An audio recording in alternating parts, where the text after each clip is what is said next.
When you're preparing for UPSC prelims, हमें हर subject को equally नहीं देखना है. Some subjects are more scoring for us and some subjects are less scoring for us. Environment is one of those subjects जो आपके लिए generally will not be very highly scoring, right? Environment is an area where I don't lose marks, right? कि भाई कुछ subjects होते हैं जहाँ पे if I take more risk, I increase the risk, I will get more reward. Environment generally is not one of those subjects. There's a very simple reason for that. क्यों? Environment is a very factual subject.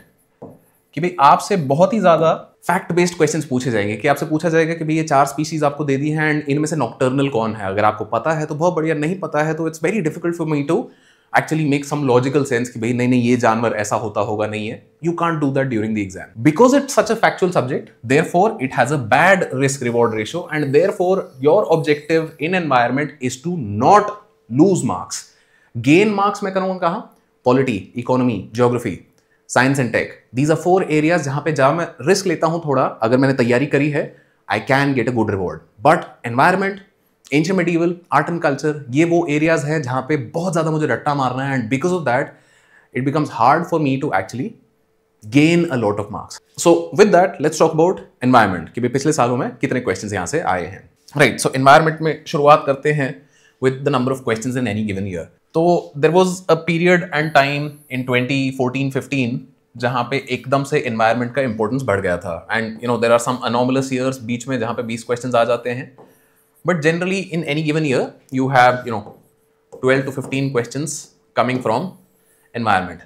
Now environment is one of those subjects जहाँ पे मतलब हम मेहनत बहुत कर सकते हैं. There are a lot of things to do. बहुत सारी चीज़ों का रट्टा मारने का हमारे पास स्कोप है. But despite that we might not be able to actually score a lot of marks क्योंकि बहुत छोटी छोटी चीज़ों पे कभी कभार हमें डाउट्स हो जाते हैं जिसके कारण हम क्वेश्चन सॉल्व नहीं कर पाते. तो particularly if I talk about my own attempts, तो I used to take environment as one of those subjects जहाँ पे मैं कम से कम रिस्क लूँ. You have to reduce risk. Reduce risk for the very simple reason कि it is a very fact based subject, right. तो अगर सब्जेक्ट्स को डिवाइड किया जाए conceptual subjects and factual subjects में, environment is a very factual subject. On the contrary, जैसे economy की अगर हम बात करें, पॉलिटी की अगर हम बात करें, तो those are very conceptual subjects. कि अगर आपको एक बार लॉजिक समझ आ गया कि भाई किस तरीके से काम हो रही है चीजें, you will be able to solve most of the questions. But here that might not always be the case. Why? Let's have a look at some of the questions. इस तरीके के क्वेश्चंस जैसे हर साल हमारे बहुत आते हैं. These are questions from 2024 and 2023. Now यहाँ पे आपसे पूछा है how many of them have parasitoid species in them.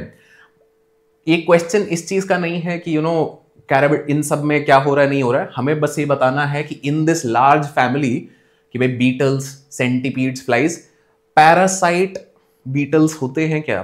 Parasite type के टर्माइट्स होते हैं क्या? Termites as we know these generally are parasites. तो टर्माइट्स में डेफिनेटली बोल सकता हूं. फ्लाइज में भी पैरासाइट्स होते हैं, सेंटीपीड्स में भी होते हैं. बट अगेन कैराबिट बीटल्स, अब is this a special kind of beetle? I have not even heard of these beetles. How do I do this? तो therefore environment becomes one of those tough subjects. But still there are chances that you can do this. But फिर जब इस तरीके के options आते हैं तो फिर हमारे पास कोई गेस करके, एलिमिनेट करके भी बहुत ज्यादा स्कोप नहीं रहता. तो in such a case, like I said, your idea should be to reduce risk, क्योंकि have poisonous species among them. So butterflies, sure, we might have heard of poisonous species. Frogs, we might have heard of poisonous species. Again, नहीं भी सुना, risk लेना, क्योंकि with environment that's the thing, हमेशा आपके दिमाग में at the time of the exam एक वो डाउट रहेगा कि भाई क्या एक this is the only exception that I don't know about. A lot of the times people will say कि भाई in such type of question all 3 type आप mark कर सकते हो. But again, while you are giving the exam, जब आप exam hall में बैठे होते हो तब ये रिस्क लेना, ये सोच के कि ऑल 3 मार्क कर देते हैं, होगा कि नहीं होगा. जब आपके दिमाग में ये सारी चीज चलती है कि okay, if I mark 1 question wrong, will I be giving another attempt next year, will I waste this that. In such a case यहाँ पे taking a risk becomes very very problematic. Similarly nocturnal और most active after sunset, तो sambar dear, Malabar civet, अगर आपने इन species के बारे में कुछ बेसिक चीजें पढ़ी हैं, you might be able to solve. नहीं पढ़ी हैं, इग्नोर. तो इस तरीके के क्वेश्चंस एनवायरनमेंट में जब आते रहते हैं, राइट, कि भी symbiotic relations with other organisms. So cnidarians I've heard for the first time. Fungi I know form symbiotic relationships. Fungi and algae as we know form lichens. And protozoa का भी कहीं आपने पढ़ा हो तो देखा जा सकता है. तो 2 and 3 अगर आप देखते हो तो भी 50% में एटलीस्ट आप आ गए हो. In this case maybe take a risk, क्योंकि 50% पे आप रिस्क लेते हो, it is still something that you can try. But जब वो हमारे फैंसी टाइप ऑप्शंस आते हैं तो then I don't think environment is a subject जहां पे रिस्क लेना बनता है. अभी इस तरीके के डायरेक्ट क्वेश्चंस कुछ आते हैं कि भाई not a bird, cicada, frog hopper and pond skater, तो ये रिलेटिवली थोड़े हमारे सिंपल हो जाते हैं. And you know if you seen some random movies like Lion King and then भाई आपने कुछ मीम्स वगैरह फॉलो करे हैं, तो maybe it just so happens कि भाई आपने अखिलेश यादव का, जब उन्होंने को चीता का रोर नहीं होता, cheetah is more a meowing voice, तो maybe you might have been able to solve it. But again, this is the reason why taking a risk in environment is so much more difficult. Basic concepts पे जब सवाल आते हैं environment में, this is where you take a risk. यहाँ पे risk लेना बनता है, क्योंकि ये basic concept वाले जो questions हैं, these are things that you will read in, you know, Shankar IAS और PMFIS, दो basic आपकी sources हैं for environment. वहाँ से आप करके जाते हो, तो ये दो चीजें, इस टाइप के questions आप हमेशा कर पाओगे. यहाँ पे risk लेना बनता है. प्रोटेक्टेड एरियाज में अगेन बहुत ज्यादा रिस्क लेना नहीं बनता, क्योंकि आपने नहीं पढ़ा भाई इंद्री अब होता क्या है, पहली बार आप पढ़ रहे हो. Maybe you have heard of elk, maybe you have heard of bonobo because it is one of the great apes. तो in such a case things become slightly difficult to cover environment. In environment that is the idea that we have to follow, कि ये basic कुछ areas हैं, इनसे जब भी questions आए I want to ensure that I get them right. क्योंकि इनके अलावा जब क्वेश्चंस आते हैं तो I really don't know what to do. And अब मेरे से लायन टेल्ड मकाक पूछ लिया डॉक्टरल है कि नहीं है, I am not going to sit and study each and every species का कि भाई मतलब क्या हैबिट्स है. क्रिटिकली एंडेंजर्ड स्पीशीज हैं, उनके लिए मैं देख सकता हूं, but for every species that is not possible. So therefore in order to focus your effort in environment, what you need to do is ecosystem के फंडामेंटल्स आपको देखने हैं कि भाई बेसिक स्ट्रक्चर क्या है, फंक्शन क्या है, आपकी जो फ्लो ऑफ एनर्जी होता है तो किस तरीके से होता है, food chain, food web, basic concepts मुझे करके जाने हैं. बायोजियोकेमिकल साइकिल्स कि भी carbon, nitrogen, phosphorus, water cycle, sulphur cycle, all of these basics I have to do. Adaptation and habitat, ecological niche क्या होती है, थ्रेट्स टू बायोडाइवर्सिटी आपकी क्या आ रही हैं, ये सब चीजें जब मैं करके जाता हूं तो फिर मुझे वो पता है कि भाई जो एनवायरमेंट के इजी क्वेश्चंस आएंगे, those I will not get wrong, and that is where your competitive advantage lies. क्योंकि देखो हर जगह मुझे 6 नहीं मारना है बॉल पे. Environment is one of those subjects where it's very hard to score very high marks because there is so much information to remember and recall. So focusing your efforts is really really useful. आगे बात करते हैं तो protected area networks में UNESCO designated sites, माने कि natural world heritage site, जो man and biosphere reserves का लिस्ट है, तो मैन एंड बायोस्फीयर रिजर्व्स का जो लिस्ट है, these are 10 natural world heritage sites. I think these are 7. तो ये 10 और ये 7, ये बिल्कुल आपको रटे हुए होनी चाहिए, ये कोई डाउट नहीं आना चाहिए. आपको मैप पे बैठा के बनाओ इन सब चीजों को, ताकि इनसे कोई भी क्वेश्चन आए. एंड इन 17 साइट्स का you have to be very thorough with the 17 sites, in the sense कि इन 17 साइट्स में अब जो मेजर वाइल्ड लाइफ है उसके बारे में भी देख सकते हो, जो एरियाज हैं, कोई रिवर क्रॉस कर रही है उसके बारे में भी देख सकते हो. बट इन 17 से बियॉन्ड अभी अगर कुछ आता है तो वो स्किप करो. क्यों? क्योंकि बाकी सब्जेक्ट्स भी हैं आपके पास, सिर्फ इस सब्जेक्ट पे इतना टाइम आप नहीं लगा सकते. सो मूविंग फॉरवर्ड, कुछ जो हमारी कीस्टोन स्पीशीज होती है, जो इंपॉर्टेंट स्पीशीज होती हैं, जैसे टाइगर हो गया, चीता रीइंट्रोडक्शन चल रहा है अभी, then elephant.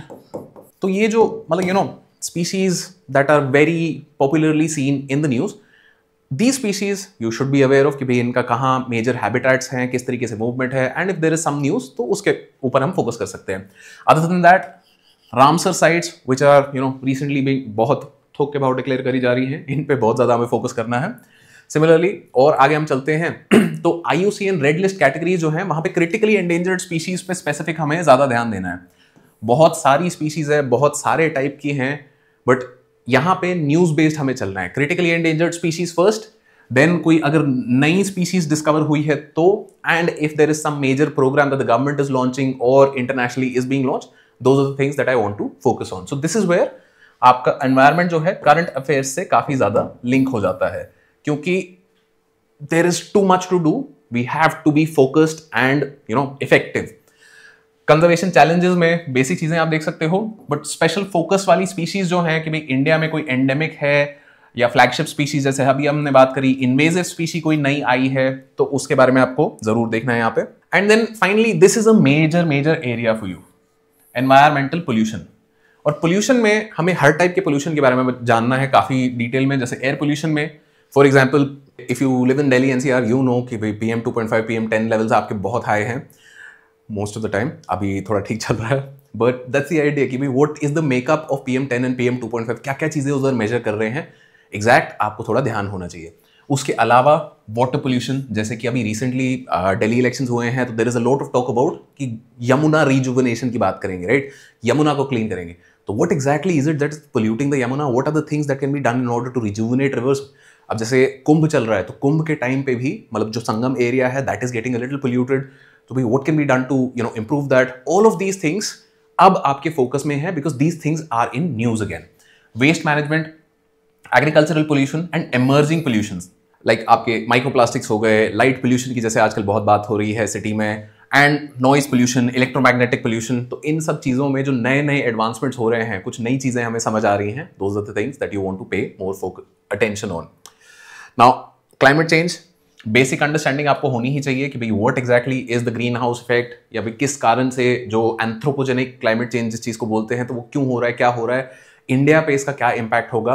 And then carbon market, India's climate action and mitigation strategies में पर्टिकुलरली जैसे पेरिस डील है, तो पेरिस डील से recently US is talking about that they want to exit the Paris deal and they want to go back to coal mining and all of these things. तो अब ये काफी जरूरी हो जाता है कि भाई how will the mitigation strategies work in the new world order as Donald Trump is shaping things. तो Donald Trump, because of him, आपका environment का syllabus थोड़ा बढ़ जा रहा है, right? तो environment laws में EPA, WPA, Wildlife Protection Act, Forest Conservation Act, ये सारे acts आपको basic इनके provisions क्या हैं पता होने चाहिए। All of this you can do from either this book, PMFIS Environment, और Shankar IAS Environment. Either of these, कोई भी एक इनमें से आप कर सकते हो, दोनों करने की बिल्कुल जरूरत नहीं है, क्योंकि यहां से आपको ये environmental legislation policies, international environmental frameworks, ये चीज़ें काफ़ी डिटेल में मिल जाएंगी। क्लाइमेट चेंज से रिलेटेड काफ़ी इंफॉर्मेशन आपको मिल जाएगी, एंड पोल्यूशन से, मतलब ये जो सारी चीज़ें हैं, मोटा मोटा जो कोर काम आपका है with environment, you will find in either of these two books. Once you are done with that, आपको बस ये इंश्योर करना है कि मैं अपना रिस्क मिनिमाइज करूं इन एनवायरमेंट, राइट। तो एनवायरमेंट में what we want to focus on is हमारा जो रिस्क रिवॉर्ड रेशियो है, उसको मैं थोड़ा ऑप्टिमाइज करते हुए चलो। रिस्क रिवॉर्ड रेशियो का क्या मतलब है? Let's say this is risk, this is reward. High risk high reward is here, right. High risk high reward क्या होता है? This is I would recommend you do in subjects like economy, this I would recommend that you do in subjects like eco polity and science and tech भी एक area यहां पे आ जाता है। Environment is a subject जहां पे आप risk high ले सकते हो, but it is very unlikely कि भाई आपका रिवॉर्ड भी कॉन्सिक्वेंटली हाई रहेगा। Environment is a subject that lies here. तो हमें क्या करना है? हमें इन सब्जेक्ट्स में ज्यादा रिस्क लेना है, और हमें इन सब्जेक्ट्स में environment, ancient medieval, art and culture, modern history, इन सब्जेक्ट्स में हमें थोड़ा कम रिस्क लेना है, and that is the idea here. So like in the previous videos, we have also curated a list of these PYQs for you from 2013 to 2024, and we have organized them in the manner that we just talked about कि भाई जो micro themes हैं, आपको अगर practice करनी है तो आप इस डॉक्यूमेंट से कर सकते हो। Now both of these documents will be available in the video description. You can check them out from there, and that's it for today's video.